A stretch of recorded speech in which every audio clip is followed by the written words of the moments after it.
buenas tardes, queridos amigos. Bienvenidos a Vladimir a la Una.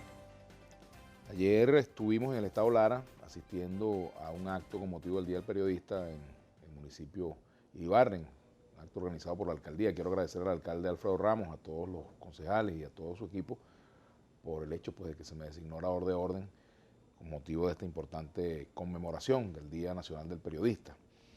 Y por supuesto agradecer la asistencia de todos los colegas allí, felicitar a los colegas que recibieron premios municipales, reconocimientos por parte del municipio. Ayer también fue un día muy noticioso y hoy tenemos también a un colega periodista, Jesús Eguías, como invitado. Él es director de Datincorp, es analista político y creo que en un momento como el que vive Venezuela, pues el análisis no es que está de más, es que el análisis es súper necesario.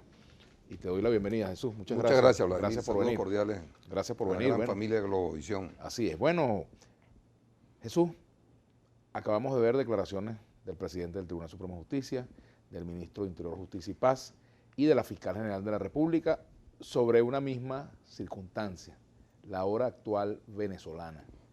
Y tú te has dedicado a investigar desde el punto de vista del comportamiento de la opinión pública, lo que nos está ocurriendo desde hace mucho tiempo en Venezuela, y también a hacer pronósticos.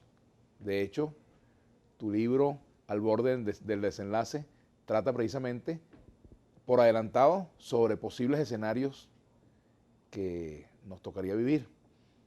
Y que ya están claros. Y que están, bueno, que hoy en día hay muchos escenarios, ¿no? En pleno desarrollo, como diría otro colega, Walter Martínez. Sí. Yo lamento mucho que hayamos llegado al nivel que hemos llegado en el país. Venezuela no merece esto. Yo advertí hace más de un año que Venezuela finalmente iba a llegar a escenarios de entendimiento y negociación, solo que había dos maneras de hacerlo, con muertos o sin muertos. Lamentablemente, los actores fundamentales que conducen los destinos del país prefirieron los muertos. Y lo peor es que son, la mayoría, son muchachos, jóvenes venezolanos, estudiantes brillantes, algunos de ellos, artistas, en fin. Yo creo que hemos llegado a un punto que jamás debimos haber llegado. Y yo quiero confesarles a ustedes, revelarles algo que justamente está en el libro, de un episodio, lo voy a confesar por primera vez, de un episodio que ocurrió en el año 99 cuando estaba la plena campaña constituyente. La campaña por nombrar los diputados de la constituyente. Y uno de los diputados sabía que estaba yo en Guayana y me invitó a que yo fuese a un evento donde él iba a participar en el minicine Delca al mediodía. Y en ese encuentro, su discurso era un candidato por el chavismo, un famoso constituyentista. En ese discurso, este constituyentista dijo: Venezuela merece una dosis de odio para poder superar la crisis creada por Acción Democrática y Copey. Yo creí haber escuchado mal. Y cuando terminó me dijo: mira, esta noche hay un evento en el Hotel Intercontinental, quiero que también vayas con empresarios. Y fui. Y en el evento este personaje repitió lo mismo. Este personaje se llama Germán Escarrá. Germán Escarrá repitió que Venezuela necesitaba una dosis de odio contra Acción Democrática y contra Copey para poder superar la crisis. Sí lo dijo, fue verdad. Yo no lo creía, empezando porque él formaba parte de las filas de Copey, era quizás del ala más derechista de Copey, y a mí me impactó aquello, y a quien él considera un amigo, y a su esposa, a Oasis. Y fíjate tú que mi respuesta cuando terminó el evento, al final, me preguntó que qué le pareció el discurso. Y yo le dije, me ocupé de tomar nota de lo que le dije porque dije, algún día esto habrá que recordarlo. Y dicho y hecho. Le dije, deplorable tu discurso, y más si son mensajes pronunciados por alguien como tú. ¿Por qué odias tanto a Copey? sabiendo que él pertenecía a COPEI. El odio desatado es como el agua derramada, luego será muy difícil de recoger. Además, no crea, Germán, que los únicos humanos que tienen capacidad de odiar son ustedes, los identificados con Hugo Chávez. Del otro lado, hay tanta capacidad o más de odiar que la de los chavistas, y al cabo de poco tiempo, la confrontación ya no será de ideas políticas, sino de las más primitivas y destructivas emociones de la especie humana. Estamos en ese camino. Y cuando lleguemos a ese punto, las razones serán opacadas por las pasiones y nadie ganará. Llegaremos a un punto muerto. Estaremos montados en una operación país suma cero, y aquel país que convierte el rechazo y la indiferencia en su modus operandi y modus vivendi es un país incapaz de sinergizar para hacer cosas buenas, para construir nación, para ser grandes. ¿Sabes, Germán? Lloraremos con sangre lo que estás diciendo. Qué lástima por este hermoso país. No lo merecemos. De inmediato me retiré de la cena. Y aquí estamos, montados, Vladimir, y a todos los venezolanos que nos escuchan, en este escenario macabro de una confrontación inútil, suicida, estúpida, que ha sido muy mal manejada por los actores fundamentales. Y yo creo que ya es hora de parar.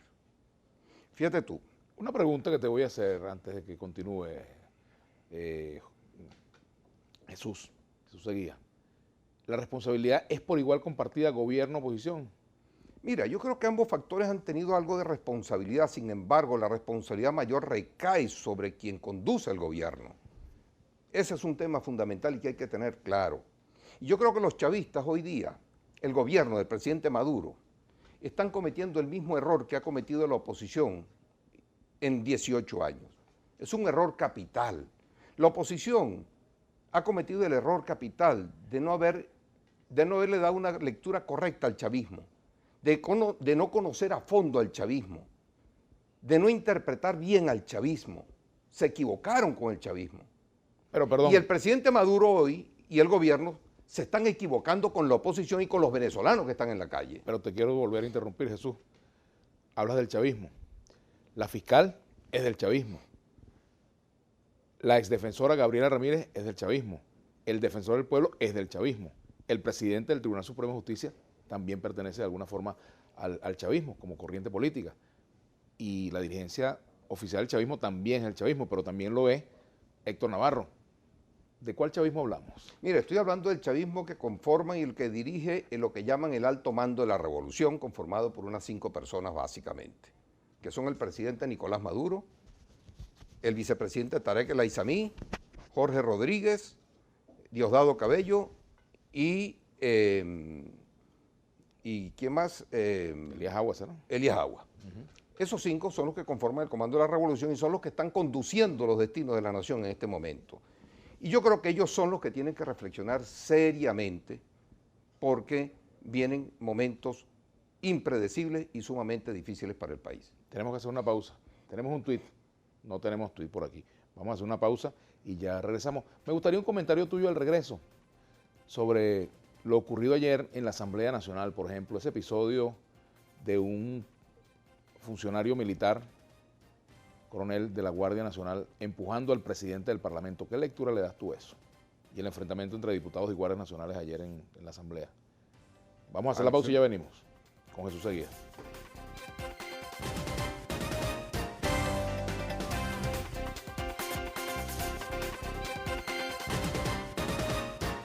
Bueno, continuamos con Jesús Seguías, director de Datincorp, colega periodista. Te preguntaba sobre el episodio ayer de la Asamblea Nacional, ocurrido con el presidente de la Asamblea Nacional y este funcionario militar que lo empujó, el coronel Lugo. Yo creo que... Y todo lo que ha ocurrido ayer en la Asamblea. Yo creo que eso fue deplorable. Enfrentamiento entre... Yo no sé si el coronel está claro en lo que él estaba haciendo, pero él estaba incurriendo en un delito. Porque no olvidemos que ese escenario, ese territorio, es de un organismo autónomo de la nación, y ahí quien dirige eso y lo manda es el presidente de la Asamblea Nacional y el cuerpo colegiado que está allí.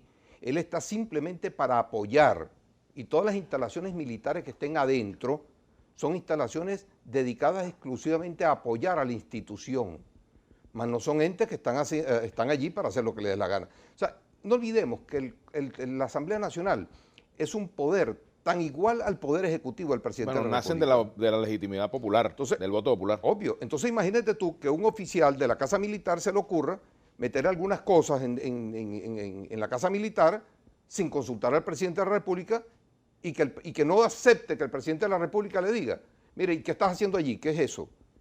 Y empuja al presidente de la República. Pues es equivalente. Exactamente equivalente. Es un poder autónomo. Yo creo que el oficial no sabe lo que estaba haciendo, porque eso es un delito que no prescribe. Eso es una tontería. Yo diría que las dos cosas son graves. Si sabe lo que estaba haciendo es grave, y si no lo sabe también es grave. Obvio, porque ignorar la ley no significa que te exime de las responsabilidades. Y yo creo que él sí sabe cuál es la ley.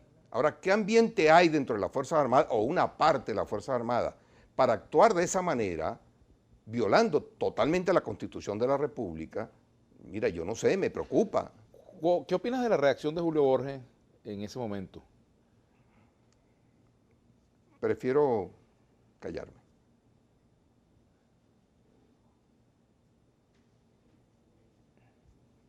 Yo no hubiese permitido eso. Actuar de otra manera. Yo no le hubiese permitido al oficial que me empuje de esa manera, pero bueno, cada quien tiene su carácter, respeto mucho a Julio y creo que es un político inteligente, es un hombre muy maduro, pero esa agresión es imperdonable, o sea, eso no puede ser. Claro, también ver al presidente de la Asamblea Nacional liarse a golpe con un funcionario. No es que no era liarse a golpe, no era liarse a golpe, no era liarse a golpe.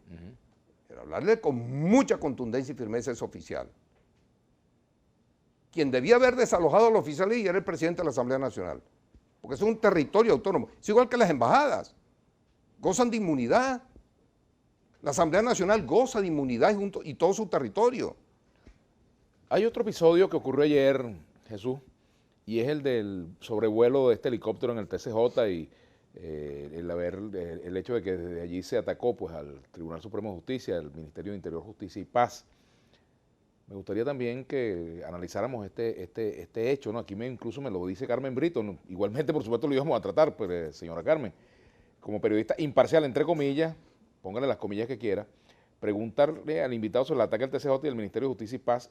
A Julio Borges lo conocemos, dice ella. Yo creo que las dos cosas son cosas muy graves, las dos cosas ocurridas ayer. No, yo creo que el ataque al helicóptero es un ataque condenable, no tiene sentido, yo no le encuentro sentido a eso, porque si cree que va a tumbar al gobierno con esa actitud, eso no tiene ni pies ni cabeza. Eso no está planteado. O sea, ¿qué es lo que están buscando? ¿Qué es lo que se proponen? Un golpe militar en Venezuela es en este momento inviable, o sea, eso no está planteado. O sea, ¿por qué dejar en manos de los militares la solución a la crisis? Que se hizo con sentido efectista, pero ¿qué sentido efectista? Y si hubiese matado una cantidad de gente allá adentro. A veces uno duda si eso de verdad fue provocado por un sector organizado de la sociedad política o es algún hecho aislado. De verdad que me parece una estupidez lo que ocurrió con ese helicóptero. La rueda de prensa de la Fiscal General de la República, la escuchábamos juntos acá antes de comenzar el programa, la declaración de la fiscal. Ella está pasando por lo mismo que pasó la Asamblea Nacional. El tema de fondo, yo quiero que aprovechemos este programa, Vladimir, para hablar del tema de fondo. El tema de fondo es que una buena parte del chavismo siempre vio este proyecto como un proyecto que iba a concluir en un gobierno socialista basado en el modelo cubano, no en el modelo chileno ni en el modelo español, en el modelo cubano. Por eso ha habido tanta dependencia del gobierno cubano. Entonces, esa gente no cree en la democracia representativa, no cree en la separación de poderes, no cree en la cohabitación política. Yo escuché, a mí no me lo contaron, al vicepresidente Tarek El Aissami en Venezolana de Televisión decir que por un lado dice que hay que dialogar, pero por otro lado habla de posiciones irreconciliables. O sea, o dialogas y reconcilias o no reconcilias.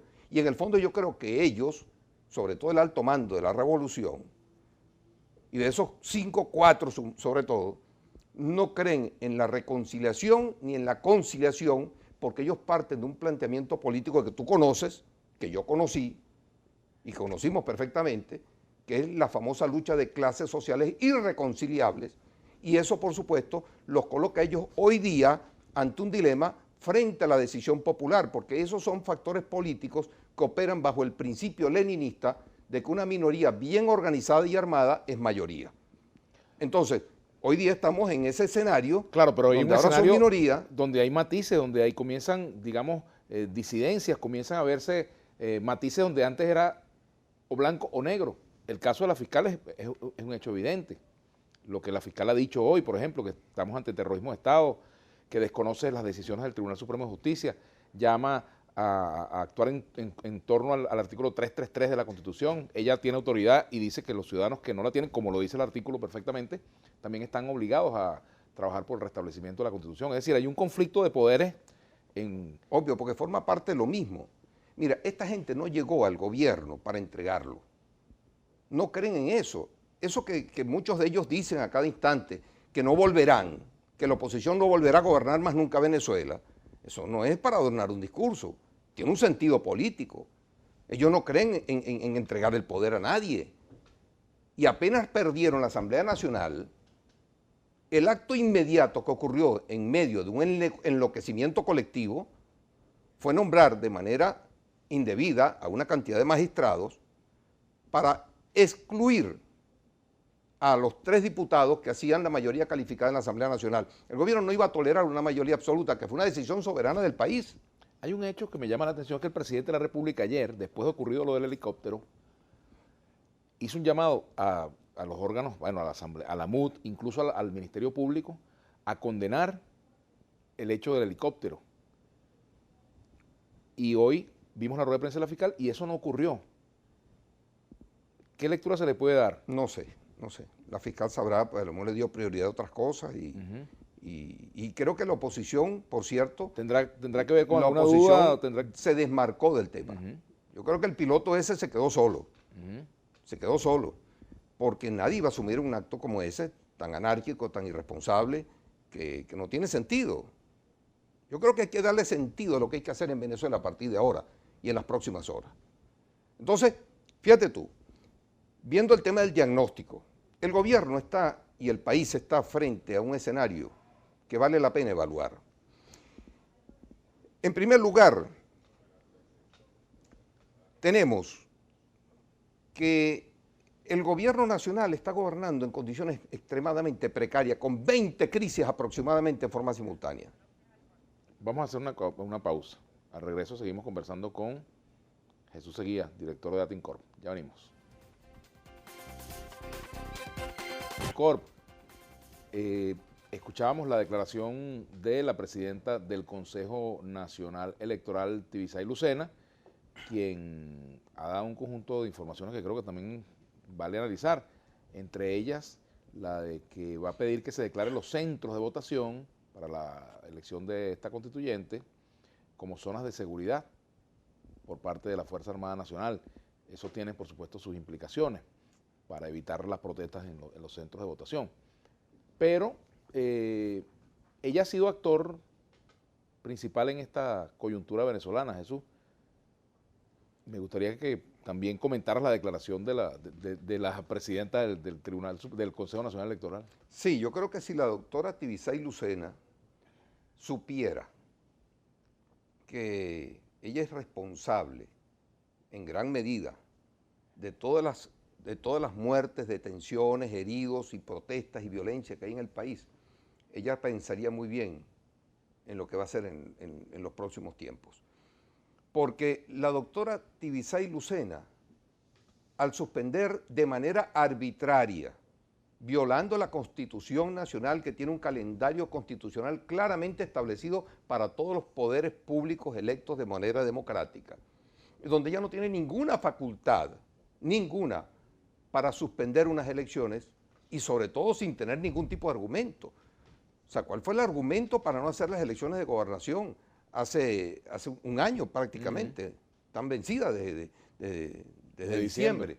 Y ahora vamos por el mismo camino de las elecciones de alcaldía. Se suponía que cuando anunciaron las elecciones de gobernación ahora, tenían que haber anunciado también las de alcaldes, que se vence este mismo año. Entonces, ¿por qué el CNE ¿Y por qué la doctora Divisay Lucena, igual que los demás rectores que están comprometidos con estas decisiones, no se están dando cuenta que ellos son corresponsables de la violencia que hay en el país? Simplemente digo, reflexionen. Por cierto que ella no hizo ningún comentario en torno a lo que dijo el presidente Maduro ayer, con respecto a que si pierden el poder por la vía electoral, pues intentarían recuperarlo por la vía armada, palabras más, palabras menos. Yo no sé, mire, yo traté de darle una interpretación objetiva a lo que dijo el presidente de la República. Inclusive traté de verlo en su contexto y no quería entender lo que entendió la mayoría, pero a veces lo dudo también. Porque es que todas sus acciones se vienen correspondiendo con una decisión por parte del Poder Ejecutivo y del Presidente de la República de no reconocer los resultados electorales que hay en el país, de no reconocer la soberanía popular. Esa Asamblea Nacional Constituyente que está convocando es como pretender apagar el fuego con gasolina. Si él cree que él va a lograr la paz convocando esa asamblea, como él lo dice a cada instante, yo creo que está equivocado. Está equivocado. Pero eso lo vamos a hablar en la otra parte, porque no quiero desenfocarme del tema país que tenemos en este instante, el diagnóstico país. El diagnóstico. Ajá, el diagnóstico porque, fíjate, tú estamos en una situación, bueno, vamos a lo que está pasando en el estado de Aragua, lo que hemos visto en diferentes estados del país, desde el punto de vista social, porque no solamente tenemos problemas de índole político, tenemos una situación social muy grave con temas de alimentación, de medicina, de deterioro del salario, problemas en los hospitales, niños muriéndose por falta de equipo, en fin, y eso es parte del análisis que hay que hacer, no es solamente lo político, no es la lucha por el poder solamente, no es Es que esa es parte de la tragedia que tiene el gobierno nacional. El gobierno no le está dando una lectura correcta a lo que está ocurriendo en la calle. Acusar a esos muchachos de fascistas, acusar a esa gente que está en la calle manifestando, a esa gente de la tercera edad, con pasión, con vocación, con ganas de buscar un cambio, y acusarlo de fascista y terrorista. Eso es desproporcionado, ridículo, no tiene ningún sentido. O sea, igual que dijéramos que los muchachos de la izquierda que salían a manifestar cuando jóvenes eran fascistas. Ni eran fascistas, ni eran terroristas, simplemente eran jóvenes que iban a la calle a pelear por sus intereses, a pelear por su calidad de vida, a pelear por un mejor país. Y el chavismo está simplificando la crisis de calle que hay en el país. Y le digo, en la calle, los que están en la calle no están defendiendo a Julio Borges, ni a Henry Ramos, ni a Enrique Capriles, ni a Leopoldo López, ni a Lamun, ni a nadie.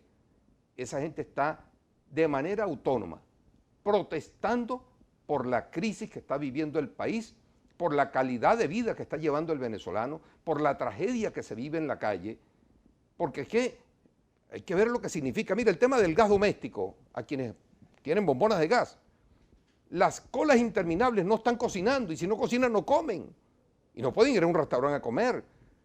Son miles y miles, cientos de miles de familias que no están comiendo, Vladimir. Esto es dramático. En mi casa jamás llegaban, todos los días llegan, una organización de clase media, llegan todos los días 4 o 5 personas pidiendo comida. El empobrecimiento del país es brutal. Aquí dice Francisco Rodríguez, a propósito de lo que tú señalas, fíjate lo que dice él aquí. El gobierno pendiente de que no lo derroquen y la oposición pendiente de montarse en el poder y el pueblo pasando hambre, dice este ciudadano. Porque vengo diciendo que hay 2 agendas. Ahora, ¿está conectada la dirigencia opositora con esa realidad? Se conectaron. Hace un tiempo, tú mismo dijiste aquí que no estaban conectadas. Que no estaban conectadas. Actualmente la agenda país, que es la crisis, y la agenda de la oposición, que es el poder, se acaban de unir y ahí es donde se le pone al gobierno la situación bastante complicada. Y eso obliga a tener que diseñar estrategias de desenlace que sean adecuadas para evitarle una tragedia al país. Porque en la calle hay una gente que está indignada, por no decir la palabra venezolana clave. Hay una gente indignada por las condiciones de vida que tenemos. ¿Tú sabes lo que significa para los jóvenes venezolanos no tener la capacidad de ir de rumba, de ir de fiesta, de divertirse? Eso se acabó en Venezuela, por Dios. Los jóvenes no tienen posibilidades de salir a ningún lado. ¿Qué futuro puede tener un joven que no tiene ni siquiera la capacidad del poder adquisitivo para comprarse un teléfono, o una computadora en condiciones normales. ¿Sabes lo que significa comprar una computadora en este momento? Cuando en cualquier país del planeta, cualquier joven tiene acceso a todo ello. Países mucho más pobres que Venezuela, entre comillas. Y Venezuela está viviendo hoy día una situación sumamente tensa y peligrosa, crisis en todos los sentidos. Conectado con lo que tú has venido diciendo desde hace tiempo y hoy lo comenzaste a decir en el programa cuando llegamos, Javier Chacón dice lo siguiente: hoy los opositores y chavistas hablan igual. Si no piensas como yo, no te duele el país. ¿Apátridas todos? Mire, yo creo que todos, yo quiero partir de un principio. Hoy yo vine con una intención. Yo dije, yo quiero evitar al máximo entrar en calificativos de ningún tipo. Fíjate que cuando me preguntaste lo de Julio Borges no quise calificar, no quiero. Y bueno, me vi forzado. Pero yo no quiero entrar en calificaciones en este instante. Yo quiero partir de un principio porque debemos entendernos. Y para entendernos debemos reconocernos. Yo creo que aquí todos somos patriotas. Unos quieren ver la patria de una manera y otros de otra. Pero eso de apátrida es un concepto muy manejado por los gobiernos totalitarios y eso no es un buen precedente para empezar una discusión seria en Venezuela y buscar la paz en Venezuela que tanto pregonan. Yo creo que está de más eso. Aquí hay otros comentarios. Te dice aquí, ese señor lo que hace es criticar a todo el mundo y no aporta nada. Daniel en la calle dice. Ya lo veremos. Ajá. Que se espere allí, que se aguante allí. Y los frailes te dice, los frailes 22, señor Seguías, la inmunidad del Parlamento la hay solo en un país normal con Estado de Derecho. Eso no existe aquí, ubíquese. Obvio. El tema es que se está rompiendo la inmunidad parlamentaria y se rompió, como dice la fiscal, se rompió el hilo constitucional.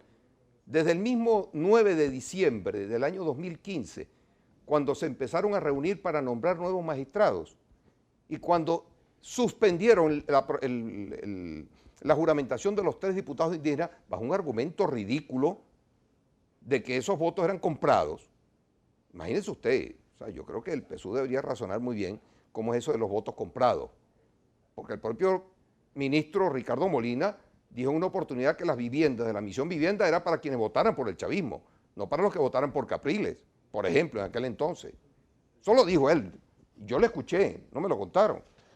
Entonces, sin duda alguna, el tema de fondo, y vuelvo al tema, Vladimir, el tema de fondo es que estamos ante un gobierno que se niega a reconocer la decisión soberana del pueblo.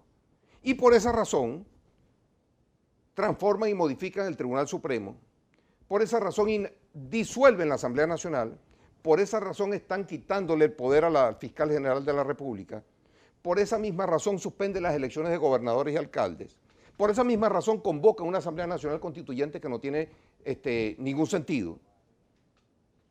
Y por esa misma razón vamos a ir a la pausa. Vamos a hacer la pausa. Ya venimos con Jesús Seguía, director de Datincorp. Ya venimos.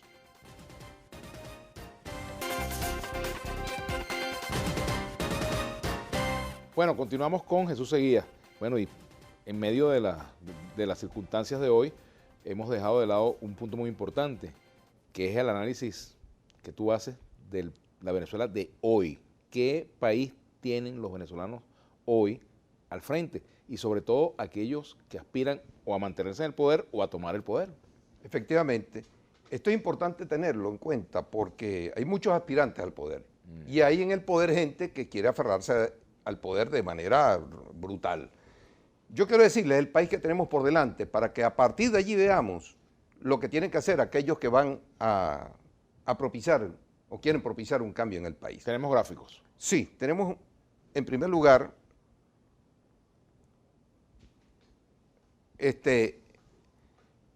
fíjate tú, tenemos una crisis severa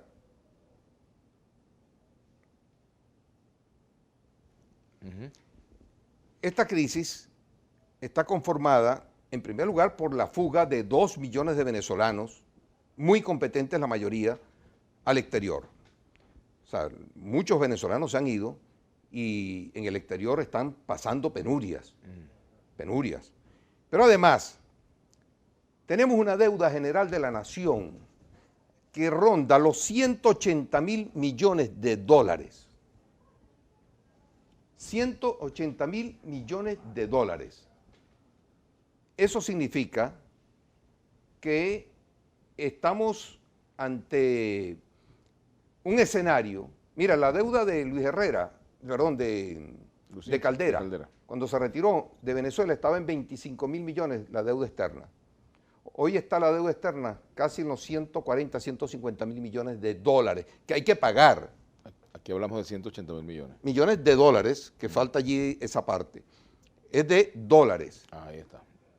Pagar eso significa que el gobierno que venga o este gobierno tienen que hacer una erogación para cumplir con esos compromisos si quieren tener acceso a los capitales internacionales, si quieren tener acceso a nuevos créditos para poder restablecer la producción nacional, para poder equilibrar las condiciones macroeconómicas del país y evidentemente que el que vaya a ser, el que esté aspirando a ser gobierno, debe saber que tiene que pagar esto. En segundo lugar, tenemos un escenario de 80-20. Este escenario de 80-20 significa que el 20% de los venezolanos aprueba la gestión del presidente Maduro. Y tenemos un 80% que no está de acuerdo con el presidente Maduro. 75, 80, 79% de los venezolanos. Pero en números redondos, el 80% de los venezolanos no acompaña al presidente. Más aún, si nos vemos a ver el compendio de la expectativa país de los venezolanos, ¿qué piensan los venezolanos sobre el gobierno actual?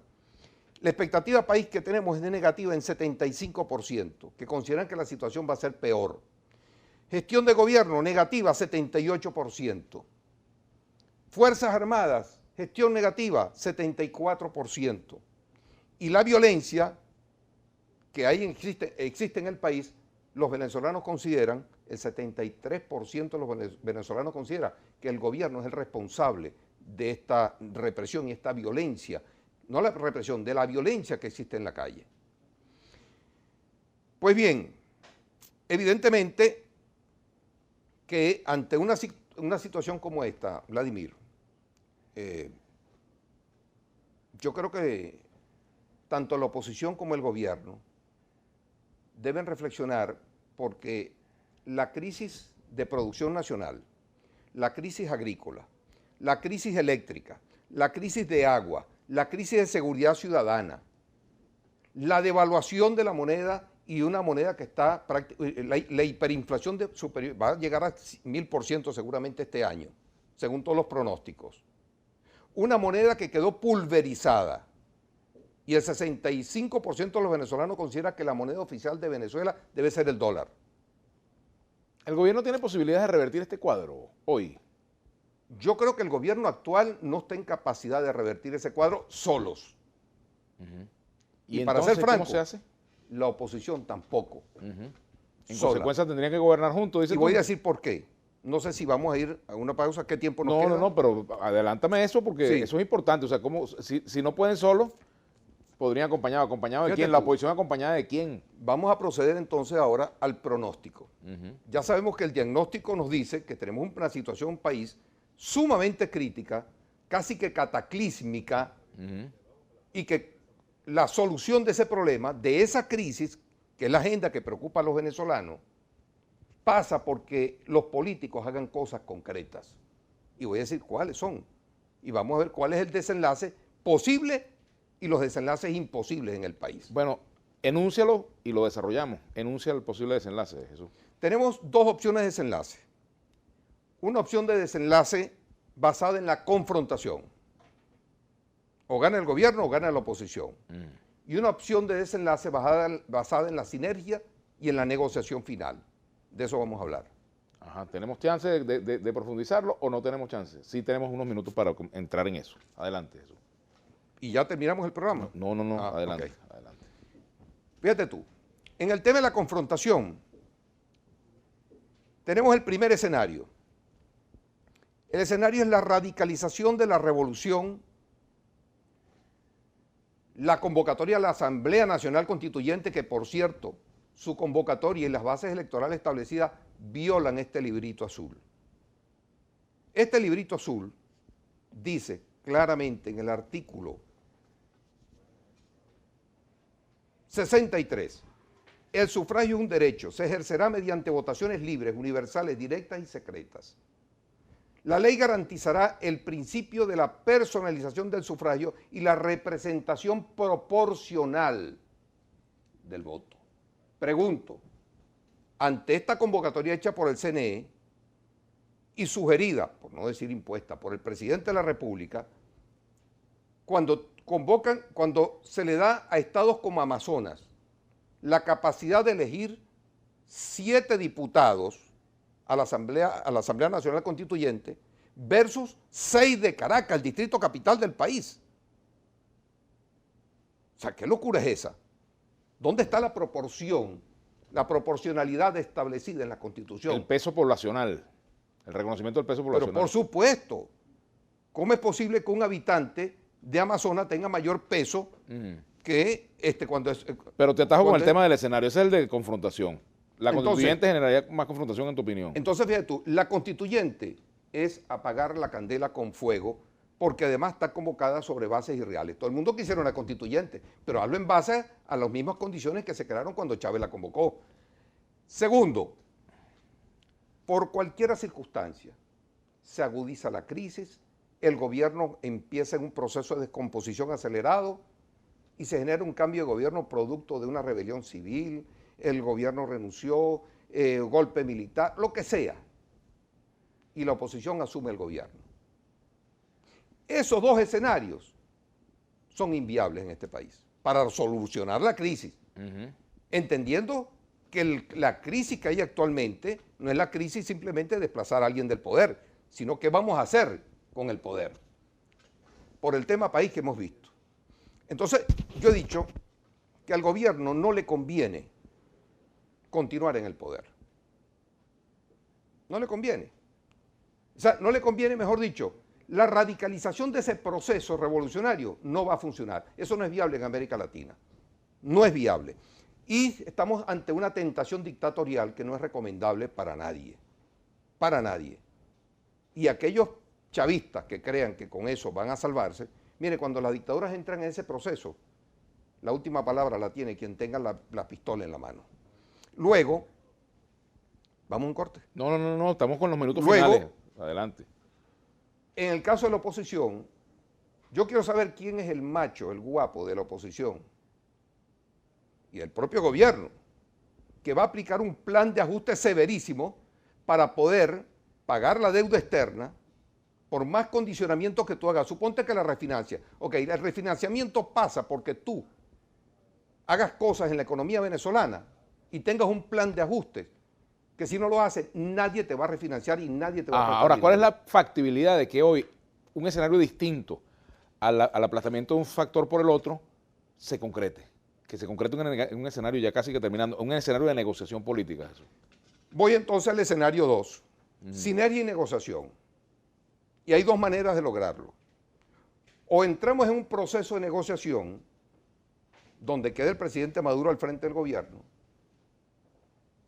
y se negoció pues todas las elecciones, hubo algunas concesiones, o en todo caso se entra en un proceso de negociación con un segundo escenario, que es un gobierno de unidad nacional transitorio, de 2 años aproximadamente, que permita recomponer la situación del país. Fíjate tú, si se negocia para que el presidente Maduro quede, yo no le doy esa recomendación al presidente Maduro. Créame, el chavismo necesita con urgencia pasar a la oposición. El chavismo necesita recomponerse. El chavismo necesita reformular su política. El chavismo tiene que rehacerse de todas formas. ¿Y le recomienda a la oposición que vaya al gobierno o prefiere que sea por la vía de un gobierno de unidad nacional? No, es que ahí voy. La solución. Vamos primero, el chavismo. No le conviene seguir con este paquete. Este paquete no lo va a manejar Nicolás Maduro. Va a gobernar en precarias condiciones. Yo no sé si lleguemos vivos al 2018 en estas condiciones. No es fácil la crisis que tenemos en el país. Nadie quiere invertir en Venezuela. Ningún inversionista va a invertir en un país incendiado por los 4 costados.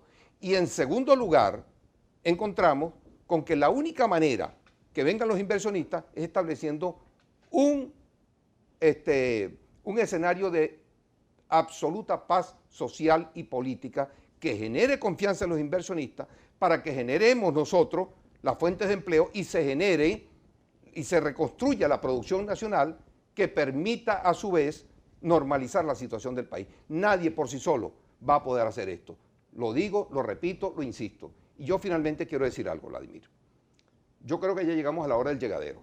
Eso de estar buscando facilitadores internacionales no va a ayudar en nada. Los venezolanos no podemos permitir que vengan gente de afuera a decirnos cómo ponernos de acuerdo. Es una demostración de incapacidad política. Es una demostración de ignorancia política inclusive, porque es no saber el terreno que estamos pisando. Yo creo que los venezolanos deben entrar en un proceso de acuerdo y de entendimiento. No se trata de diálogos, sino entrar directamente en negociaciones. Y esas negociaciones tienen que estar avaladas directamente por la comunidad internacional, no por Rodríguez Zapatero ni expresidente, sino por los siguientes gobiernos: Estados Unidos, Rusia, China, Cuba, Alemania, Argentina. A esos niveles tiene que ser el acuerdo refrendado para que se cree un cronograma electoral y para que construyamos un gobierno de unidad nacional. De lo contrario, no habrá manera. Y las Fuerzas Armadas, por cierto, simplemente se pliegan a lo que los civiles tengan que decidir de manera madura e inteligente por Venezuela. Venezuela merece parar esta locura y Venezuela merece seguir adelante por otras vías donde todos quepamos y donde todos podamos funcionar más. Alguien me dice, eso es imposible. Digo, bueno, ¿qué otro camino hay? ¿Hay alguien que sugiera algo mejor? Lo aceptaría. Muchas gracias. Gracias a Seguía, ustedes. presidente de Atim Corp, por habernos acompañado. Queden ahora en compañía de Julio César Pineda, el hombre de la brújula internacional.